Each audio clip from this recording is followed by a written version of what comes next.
안녕하세요. 부산소리 김 실장입니다. 어저께 질문을 하나 받은 게 있는데, 입원을 하면 휴업순회는 무조건 받을 수 있는 거 아닌가요? 이렇게 물어보시더라고요. 그래서 그쵸, 입원을 하면 휴업순회를 보상 받으셔야죠. 이렇게 답변을 드렸는데, 보험사에서는 급여 미지급 확인서? 뭐 이런 거를 주지 않으면 휴업순회가 없다, 뭐 이렇게 답변을 했다고 해요. 뭐 영상이나 이런 걸 다 봐도 휴업순회는 무조건 받을 수 있다라고 그렇게 얘기를 들었는데, 못 받는 거냐? 이렇게 이제 질문을 하시더라고요.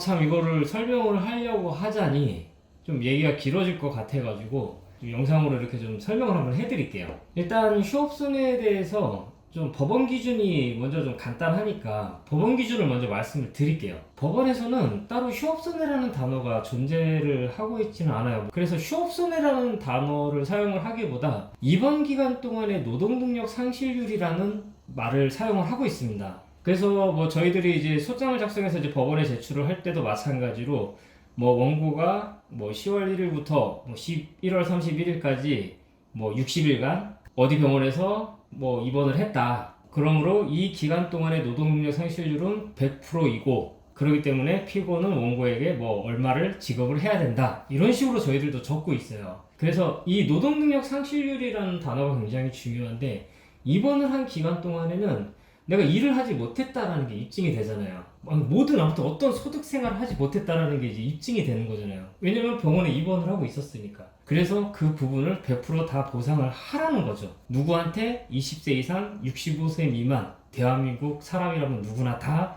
이러한 보상들이 이루어지게 되고, 그래서 휴업순회를 100% 보상을 받을 수 있다, 이렇게 법원에서는 이렇게 이야기를 하고 있는 겁니다. 그래서 이거를 가지고 법원에 소송을 제기를 하면 휴업순회를 100% 보상받을 수 있다, 이렇게 얘기를 하는 거죠. 근데 이게 보험 약관으로 오면은 조금 이제 헷갈리게 돼요.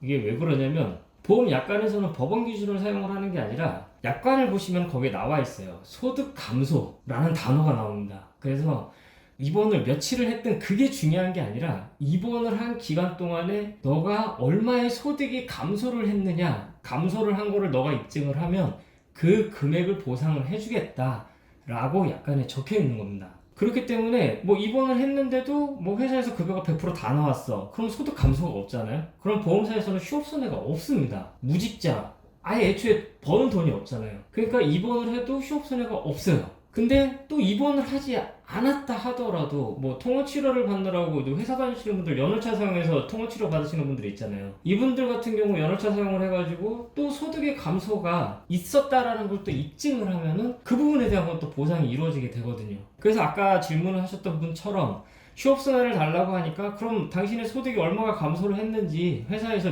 급여 미지급 확인서를 받아갖고 와라, 그럼 보상을 해주겠다, 보험사에서는 이렇게 얘기를 하는 거죠. 그러면 대부분의 피해자분들은 이런 상황이 되면은, 아니 무슨 소리야, 인터넷 보고 유튜브 보고 뭐 카페 보고 이런 데서 보면은 다 휴업순회 100% 보상을 해주는 게 맞다고 하는데, 너는 뭐 이런 개소리를 짝짝 하냐, 그냥 못 있겠다고 그러고 이제 막 민원 넣고 막 이제 이렇게 막 하시는 거예요.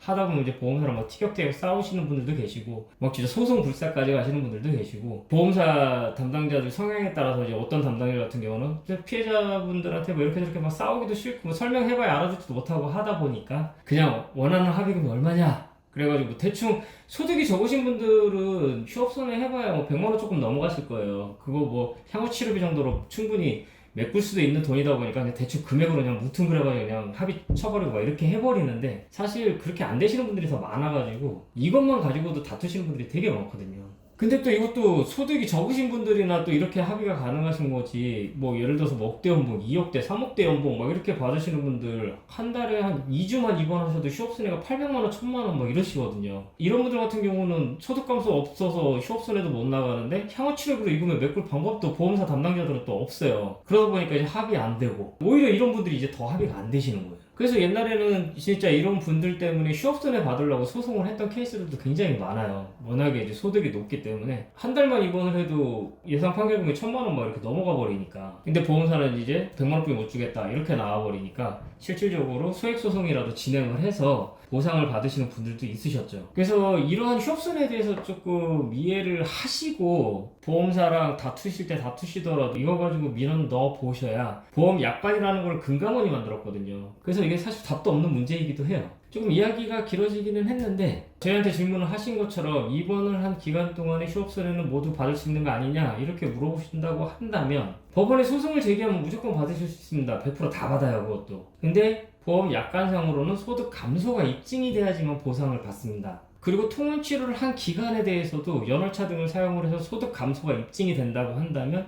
그 부분에 대해서도 보상이 가능합니다. 오늘은 휴업선에 대해서 좀 이야기를 해봤는데 오늘 영상도 도움이 되셨다면 구독, 좋아요, 알람 설정 부탁드리겠습니다. 오늘 영상에서 마치도록 하겠습니다. 감사합니다.